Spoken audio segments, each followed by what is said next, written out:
जय हिंद दोस्तों, मैं आप सभी के बीच लेकर आ गया हूँ क्लास 12th का आपका केमिस्ट्री का क्वेश्चन बैंक का सॉल्यूशन लेकर आ गया हूँ। ठीक है, क्वेश्चन बैंक का जितने भी ऑब्जेक्टिव क्वेश्चन 2009 से 22 तक पूछे गए हैं, उन सभी ऑब्जेक्टिव क्वेश्चन का मैं आंसर बहुत डिटेल्स के साथ एक्सप्लेनेशन के साथ बताऊंगा।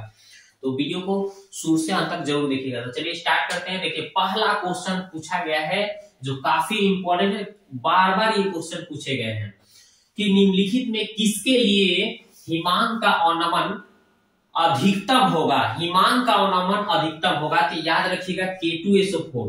K2SO4 जो होता है दोस्तों, ये हिमांक का अवनमन इसका सबसे ज्यादा होता है, याद रखिएगा। अगला क्वेश्चन है, प्रथम कोटि की अभिक्रिया के लिए वेग स्थिरांक का इकाई क्या होता है। तो इसके लिए मैं एक ट्रिक बता देता हूं दोस्तों।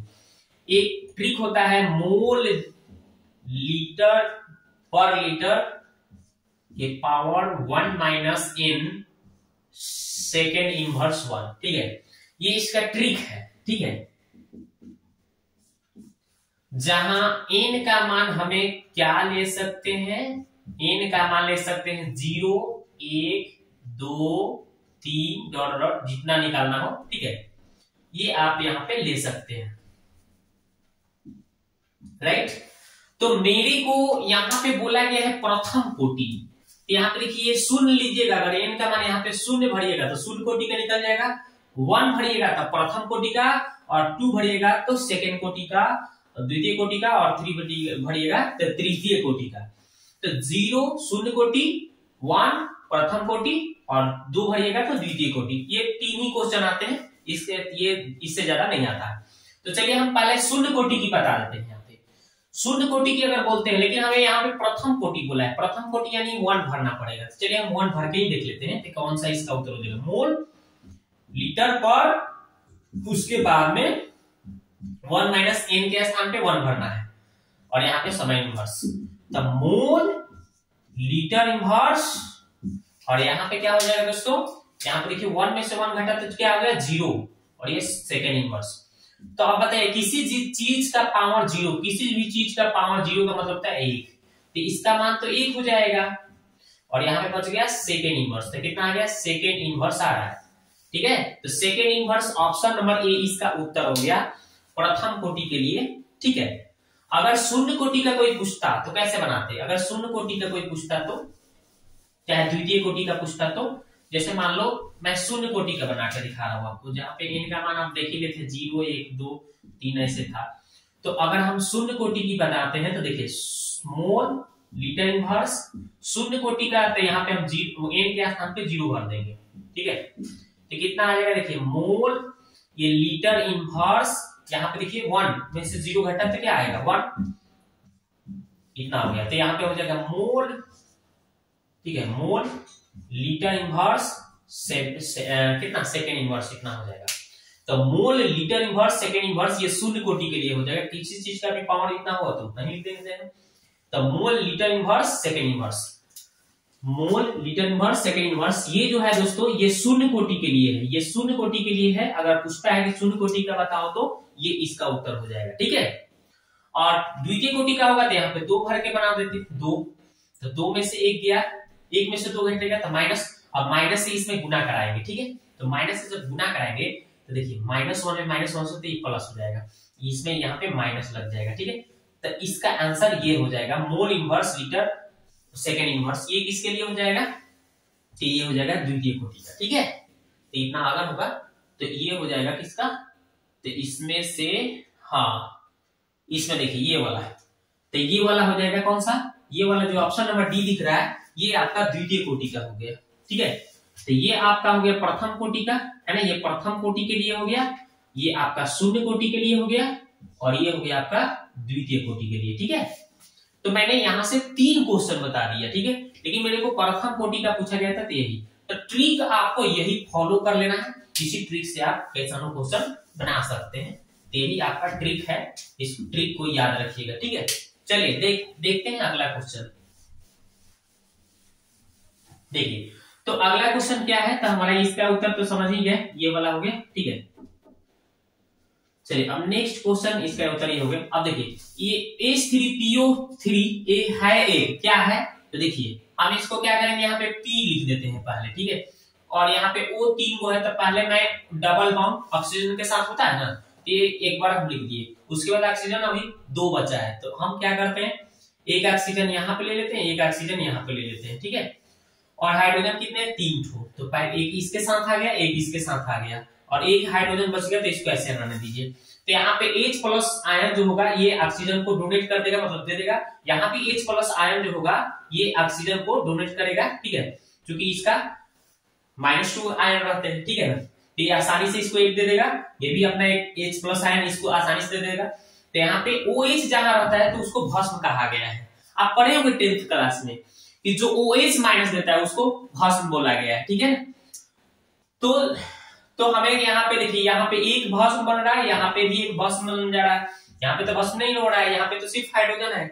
तो 1 2 तो इसको द्विभाषमिक कहेंगे। 2 को भस्म बन रहा है ना, तो द्विभाषमिक कहेंगे। तो इसका उत्तर हो जाएगा द्विभाषमिक, ठीक है। अब एक और चीज, यहाँ से एक और चीज आपको सिखा देते हैं। अगर यही रहेगा H3PO4 रहेगा तब कैसे हो जाएगा, तो O4 हो जाएगा। तो देखिए O एक यहाँ हो गया, एक यहाँ हो गया, एक यहाँ हो गया, एक और यहाँ पे बन जाएगा। तो अब इसको कितना बोलेंगे, यहाँ पे भी एक भस्म बन गया, 1 2 3 3 ठो भस्म बन गया ना, तो त्रिभाषमिक। इसका उत्तर हो जाएगा त्रिभाषमिक, ठीक है। तो यहां से याद रखिएगा, अगर ये सवाल पूछ दे तो इसका हो जाएगा त्रिभाषमिक अम्ल, ठीक है, त्रिभाषमिक अम्ल। अगर ऐसे क्वेश्चन आएगा तो त्रिभाषमिक अम्ल, अगर ये क्वेश्चन है तो द्विभाषमिक अम्ल। क्लियर, आगे बढ़ते हैं। चलिए अब देखते हैं अगला सवाल। निम्नलिखित में कौन संक्रमण धातु आयन अनुचुंबकीय है, अनुचुंबकीय है। निम्नलिखित में आपका संक्रमण धातु आयन अनुचुंबकीय है, ठीक है। तो Zn होगा दोस्तों, इसका क्या हो जाता है, Zn+2, क्या हो जाता है, Zn+2, ठीक है।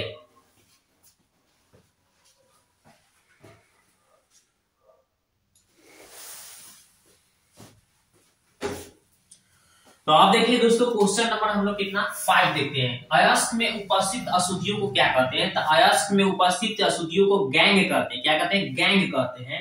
तो देखिए ऑप्शन नंबर कौन सा है, बी इसका आंसर हो गया। अयस्क में उपस्थित अशुद्धियों को गैंग कहते हैं, ठीक है। तो आप देखते हैं आगे की ओर क्वेश्चन को। तो अब चलिए दोस्तों, अब देखते हैं क्वेश्चन नंबर 6 का आंसर कौन सा होगा।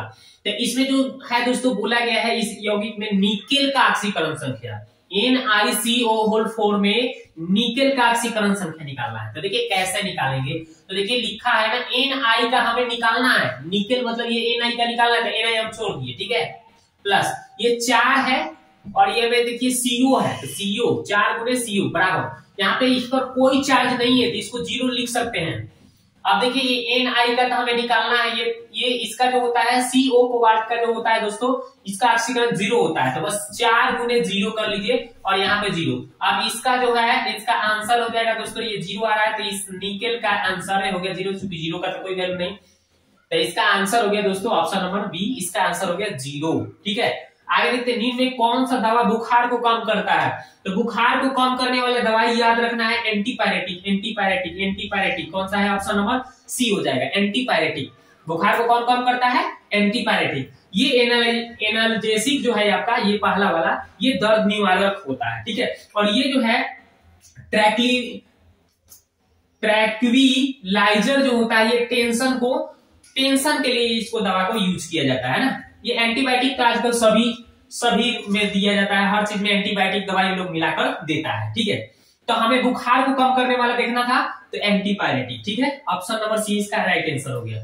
मिथाइलेमिन बनाया जा सकता है, तो मिथाइलेमिन बनाया जाता है दोस्तों हाफमैन ब्रोमाइड अभिक्रिया द्वारा। हाफमैन ब्रोमाइड अभिक्रिया द्वारा मिथाइलेमिन बनाया जाता है, याद रखिएगा इसको। अगला क्वेश्चन है, एल्कील हाइलाइड को अल्कोहल में कैसे बदला जाता है, एल्कील हाइलाइड को अल्कोहल में कैसे बदला जाता है, तो देखिए इसको बताते हैं आपको। तो इसके लिए विस्थापन अभिक्रिया का यूज किया जाता है, ठीक है।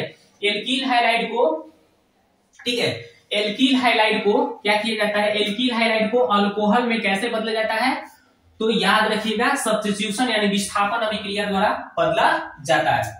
देखिए इसके लिए जैसे CnH2n, यहाँ पे कोई हाइड्रोजन अगर आप लेते हैं, ठीक है, एल्कील हाइलाइड है यानी कि इस पे हाइड्रोजन, कोई भी हाइड्रोजन हो सकता है, और यहाँ पे कोई पोटेशियम हाइड्रोक्साइड या सोडियम हाइड्रोक्साइड के साथ हम जब रिएक्शन कराएंगे तो यहाँ पे बन जाएगा, ये देखिए ये जो हाइड्रोजन, यहाँ पे हाइड्रोजन के मतलब जानिए, हाइड्रोजन होता है जैसे होता है, इसका ट्रिक होता है हाइड्रोजन का, फिर कल बाहर आई आंटी, ठीक है, आंटी, फिर कल बाहर आई आंटी, यही ट्रिक है। ये सभी हाइड्रोजन है, लेकिन हाइड्रोजन के रूप में ज्यादातर ये 4 जो होते हैं, फ्लोरीन, क्लोरीन, ब्रोमीन, आयोडीन, यही लिए जाते हैं एक्स के स्थान पे, इसी को हाइड्रोजन बोला गया है दोस्तों, ठीक है।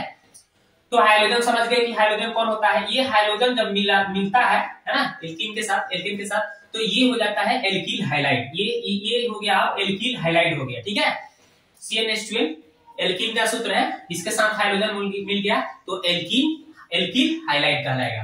अब ये जो हो गया, अब ये इसको हम क्या करेंगे, हम जब इसको विस्थापित करेंगे, विस्थापित मतलब एक दूसरे में बदला बदली करके ये एक दूसरे से संयोग करेंगे। जैसे मान लो कि ये हाइड्रोजन है, ये पोटेशियम के साथ मिल जाएंगे, तो अब ये अल्कोहल जो है इसके साथ आ जाएंगे, यानी CnH2n OH आ जाएंगे, और इधर क्या बच गया भाई, KX बच गया, ठीक है। तो यहाँ पे K और X हो गया, यानी कि पोटेशियम, यहाँ पे कोई ब्रोमीन होगा तो पोटेशियम ब्रोमाइड हो जाएगा, और ये क्या हो गया, एल्कोहल हो गया ना, OH लग गया ना, हाँ एल्कोहल हो गया।